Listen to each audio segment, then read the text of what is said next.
One of the major reasons that trauma is such a problem for people with addictions is usually traumas or these very difficult, terrible situations that people go through lead us to build these habits or build these addictions to cope with the emotional distress that we feel from that experience.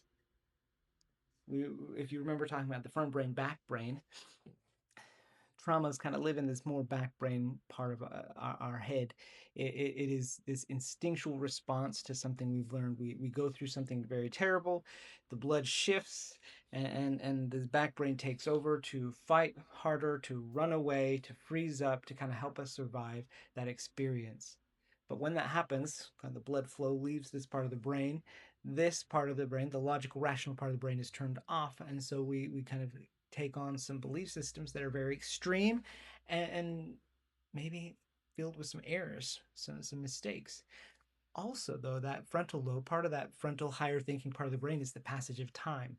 And so when the blood leaves there and the passage of time part of our brain turns off, there isn't that timestamp sometimes on the trauma to say, hey, it's over, it's done.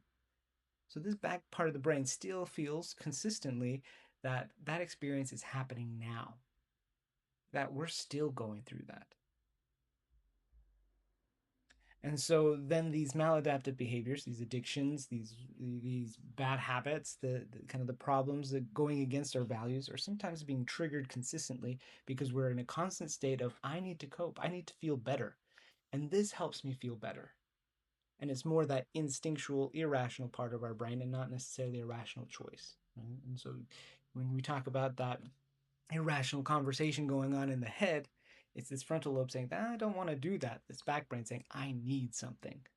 I need to calm down. I need protection. I need safety. I need comfort.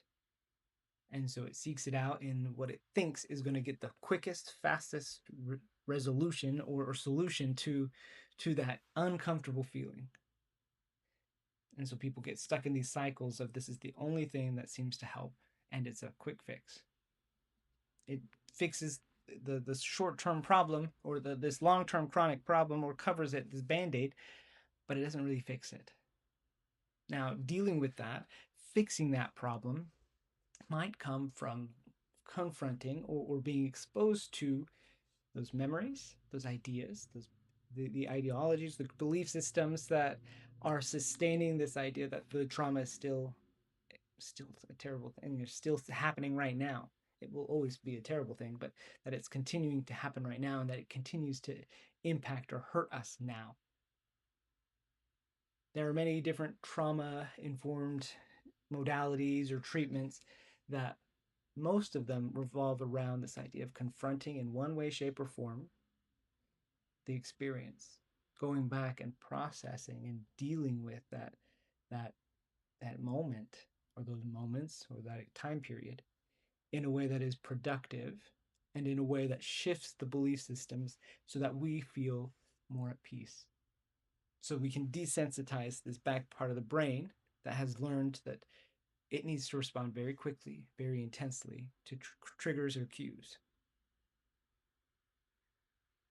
Look for somebody. If you feel like there have been some traumatic experiences that are sustaining your bad habit or your addiction, it's time to find somebody who can help you through it. I would encourage you finding someone who's trauma informed, doing the assessments, and confronting these issues.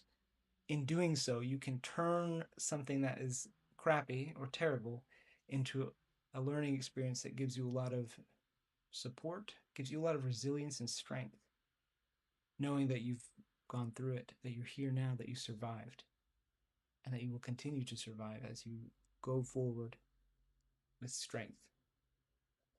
Don't let these traumas be your downfall. Treat them, process them, and move forward.